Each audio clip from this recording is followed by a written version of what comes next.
السلام علیکم، میں ڈاکٹر حکیم اسلم جاوید ورڈ آف یونانی چینل سے۔ آپ ہمارے چینل ورڈ آف یونانی کو سبسکرائب کیجئے، اس کی ویڈیوز کو زیادہ سے زیادہ شیئر کیجئے اور یونانی طب کو گھر گھر تک پہنچانے میں ہماری مدد کیجئے۔ شکریہ۔ آج ہم بات کریں گے کولیسٹرول کے نقصانات اور فوائد۔ کیا کولیسٹرول کے نقصان ہوتے ہیں اور کیا فائدے ہوتے ہیں؟ کولیسٹرول ایک نرم اور ملائم جز ہے جو خون اور جسم کے تمام خلیوں میں پایا جاتا ہے اور ہر صحت مند جسم کے لیے اہم ہوتا ہے، کیونکہ یہ سیل میمبرین یا خلیے کی جھلی، چند ہارمون و وٹامن ڈی اور دیگر عوامل میں استعمال ہوتا ہے۔ کولیسٹرول ہو یا دیگر چربی خون میں جذب نہیں ہوتے، بلکہ ان کے خلیے سے دوسرے خلیے تک، یعنی ایک سیل سے دوسرے سیل تک مخصوص طریقے سے آمد و رفت جاری رہتی ہے، جسے لیپوپروٹینز کہا جاتا ہے۔ اس کی بہت سی اقسام ہوتی ہیں، بہت سی قسمیں ہوتی ہیں، تاہم دو اقسام سب سے زیادہ اہم ہوتی ہیں، جنہیں ایل ڈی ایل جبکہ دوسری قسم کو ایچ ڈی ایل کہا جاتا ہے۔ اولڈ کر نقصان دہ جبکہ مؤخر ذکر کو فائدہ مند کہا جاتا ہے۔ اول ذکر کو نقصان دہ جبکہ مؤخر ذکر کو فائدہ مند کہا جاتا ہے۔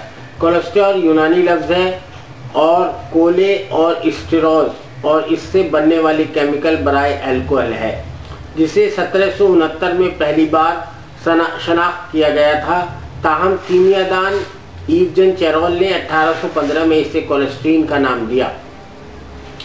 یہ تمام جانوروں کے لیے اہم ہے جو کہ خون میں سفر کرتا ہے۔ فزیولوجی کے مطابق جانوروں کے زندہ رہنے کے لیے کولیسٹرول ضروری ہے۔ حیرت انگیز بات یہ ہے کہ کولیسٹرول بذات خود نقصان دہ نہیں ہے، دراصل یہ دیگر بہت سے اجزاء کا مرکب ہے جو کہ ہمارے جسم کو بناتے ہیں اور صحت مند رہنے کے لیے استعمال کرتے ہیں۔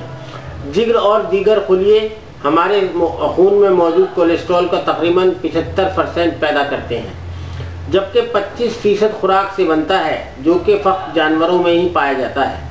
اور اگر جسم میں کولیسٹرول کا معائنہ کیا جائے تو معلوم ہوتا ہے کہ اس طرح کی ایچ ڈی ایل پر ہے یا ایل ڈی ایل پر۔ ایچ ڈی ایل جسے جسم کے لیے مفید کہا جاتا ہے، جو کہ ہارٹ اٹیک اور فالج کے حملے سے بچاتا ہے، جبکہ ایل ڈی ایل مردوں میں 40 ایم جی سے کم جبکہ خواتین میں 50 ایم جی سے کم امراض قلب کا سبب بنتے ہیں۔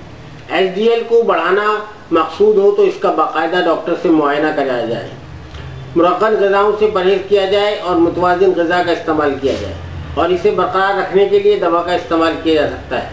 ہمارا سوال یہ ہے کہ ایک شخص کا کولیسٹرول کیسا ہے، یا کسی جسم میں کولیسٹرول کی کتنی مقدار ہے، اور اگر کوئی صحت مند ہے تو اس کا بالکل اندازہ نہیں ہو پاتا۔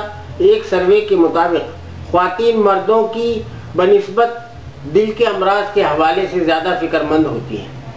کلولیس، خاص طور پر اس وقت جب وہ اپنے کولیسٹرول کو ایک سطح پر رکھنا چاہتی ہوں اور اسے نظر انداز کرنے سے کچھ بھی ہو سکتا ہے، لیکن بلس، جس کی وجہ یہ ہے کہ آرٹری کلاگنگ جو کہ دل کا مریض بنتا ہے، جان لیوا ثابت ہوتا ہے، جو کہ عمر کے اوائل میں ہی بننا شروع ہو جاتا ہے اور 20 سے 40 سال کی عمر تک کولیسٹرول خطرے کی گھنٹی کو بجا دیتا ہے۔ یہ عام بات ہے کہ جسم میں کولیسٹرول کی مقدار عموماً زیادہ ہوتی ہے۔ محققین نے دل کے متعلق مطالعے میں اس امر پر تعجب کا اظہار کیا ہے کہ تقریباً 25% عورتیں 30 سال کی ابتدائی عمر میں کولیسٹرول کی خطرناک سطح تک پہنچ جاتی ہیں، اور یہ تعداد 40 سال کی عمر میں 1/3 اور 50 سال کی عمر میں آدھی ہو جاتی ہے۔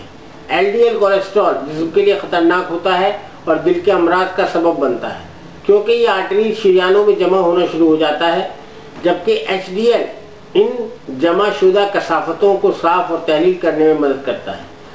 بورس یونیورسٹی آف میڈیسن کے محقق فرمین غیم کے مطابق ایل ڈی ایل کی زیادتی اور ایچ ڈی ایل کی کمی خاص طور پر خطرناک ہوتی ہے۔